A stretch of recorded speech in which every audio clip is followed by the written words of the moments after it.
Cheran sir and இந்த மாதிரி க்ரூவால மட்டும் தான் அது பண்ண இல்ல முடியும்னு பெரிய நினைக்கிறேன். கட்ஸ் வேணும். ம். க்ரூன்னுலாம் சொல்லாங்க. அது முழுக்க முழுக்க சேரன் சார் மட்டும்தான். ம். அந்த கிரெடிட், இந்த சக்சஸ், இந்த லாங்கிவிட்டி எல்லாமே வந்து சேரன் சாருக்கு மட்டும்தான் ம். சேரணும். நாங்கெல்லாம் சும்மா கூட டிராவல் பண்ணோம் அவ்வளவுதான். அந்த கடைசியில கேமராவை பார்த்து அவர் பேசுவார்.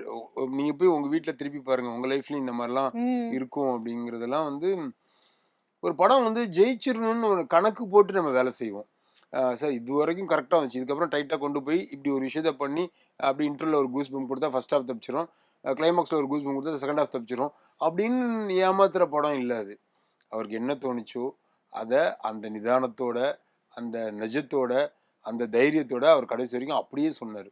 வேற யாரா இருந்தாலும் கிளைமாக்ஸில் ஒரு பொண்ணை கல்யாணம் பண்ண போகும்போது நம்ம பயங்கரமா லவ் பண்ண ஒரு பொண்ணு வந்து இப்ப விடோயரா இருக்கா, ம். அவளுக்கு ஒரு லைஃப் தேவைப்படுதுன்ற சுச்சுவேஷனை அங்க கிரியேட் பண்ணியிருக்கவே மாட்டாங்க. அப்படி ஒரு கண்டிப்பா. விஷயத்தை கிரியேட் பண்ணியும் அவர் ஷேவ் பண்ணிட்டு கோயிங் டு நெக்ஸ்ட் லைஃப்ங்கிறது இருக்குல்ல, நியூ லைஃப்ன்றது இருக்குல்ல, அதுவும் அவங்களெல்லாம் உட்கார வச்சுன்றது, அதெல்லாம் படத்தோட வெற்றியை பத்தி கவலைப்படாம நான் நினைச்சதை நான் படம் பண்ணணும்னு நினைக்கிற ஒரு திமிர் இருக்கிற கலைஞரால மட்டும்தான் முடியும் அது.